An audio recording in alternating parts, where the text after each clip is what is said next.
তাঁরা ভারতীয়, পরিচয়পত্র থেকে সমস্ত নথি রয়েছে, ভারতীয় জনগণ হয়েও সমস্ত রকম সুযোগ সুবিধা থেকে বঞ্চিত তারা। ভারতীয় ভূখণ্ডে বসবাস করলেও তারা মূল ভূখণ্ড থেকে বিচ্ছিন্ন হয়ে রয়েছে। স্বাধীন দেশের নাগরিক হয়েও পরাধীনতার জীবন কাটাচ্ছেন তারা, কারণ তাদের বাসস্থান কাঁটাতার বেড়ার ওপারে। ভারতীয় ভূখণ্ডে তাদের বসবাস, কিন্তু আন্তর্জাতিক সীমান্তের কাঁটাতার বেড়া তাদের সম্পূর্ণভাবে আলাদা করে রেখেছে। আমাদের সমস্ত সবই অসুবিধা, খাবার, যাওয়ার, আসবার। আমরা বন্দি তার বেড়ার ভিতরেই আছি, কোনো কিছু চিকিৎসা পাই না, কোনো খাবার অসুবিধা। একটা বস্ত্র নিব, ওইটা যাবো লাখেতে, এইসব পড়তে পারবো না, হয়তো ঘুরিয়ে দেয়। আমাদের কোনো বিষয়ে শান্তি নাই। বর্ডারে বাস করছি, তার বেড়ার ভিতরে বন্দিতে।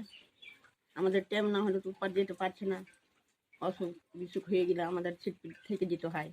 আর 2 ঘন্টা 3 ঘন্টা, রাত্রে হলে তো পাই নাই, 3 ঘন্টা 2 ঘন্টা গেট খুলবে না। বাড়ি ঘরের অসুবিধা হয়েছে, বাড়ি ঘর করতে পারি না, গরিব মানুষ। মালদহের কালিয়াচক থানার অন্তর্গত ভারত বাংলাদেশ সীমান্ত বিস্তীর্ণ এলাকা রয়েছে কাঁটাতার ঘেরা। এই এলাকার চড়িঅনন্তপুর পঞ্চায়েতের হাজিনগর, 200 বিঘি ও মোহাম্মদপুর গ্রাম কাঁটাতারের ওপারে রয়েছে এখনও। সেখানে রয়েছে কয়েকশো ভোটার। তারা প্রতিটি ভোটে অংশগ্রহণ করে, কিন্তু কখনও তারা প্রার্থী বা জনপ্রতিনিধিদের দেখেনি যে তাদের কাছে ভোট প্রচার বা তাদের সঙ্গে কথা বলতে।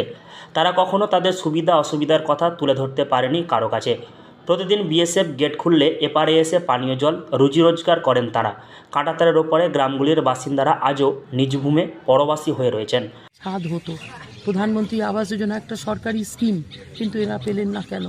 জল জীবন যোজনা একটা প্রধানমন্ত্রী নরেন্দ্র মোদীজির একটা স্কিম, সেটা এনারা পেলেন না কেন?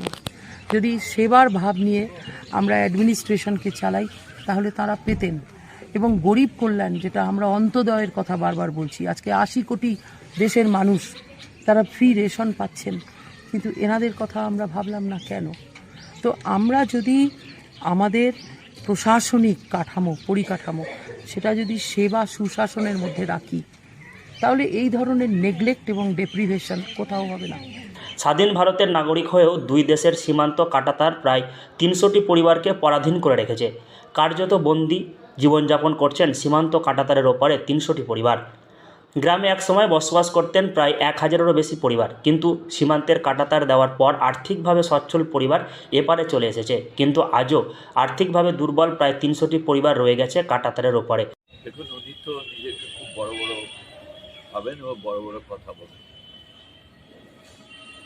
আগের এমপি কিছু করেননি, গনি খান চৌধুরী কিছু করেননি, বিরঞ্জন দাস মুন্সি কিছু করেননি, প্রণব মুখার্জি কিছু করেননি, বলে দিলেন উনি কি করেছেন? উনি তো এমএলএ হয়েছেন, এমএলএ হিসেবে আমরা তো এই শহরটা তো তার আন্ডারে। কি করেছেন শহরে? গ্রামে কি করেছেন? সীমান্তরক্ষী বাহিনীর নিয়মত খোলা হয় সীমান্তের দরজা, আর বন্ধ হয় সীমান্তরক্ষী বাহিনীর নিয়মে। দিনের কয়েক ঘন্টার মধ্যে যে এলাকার বসবাসকারীদের নিত্যদিনের প্রয়োজনীয় সামগ্রী সহ রুজি রোজগারের ব্যবস্থা করতে হয়, সে সময় বাড়িতে খাওয়ার জলটুকু নিয়ে যেতে হয়। মালদহ থেকে হর্ষিত সিংহ, লোকাল 18 বাংলা।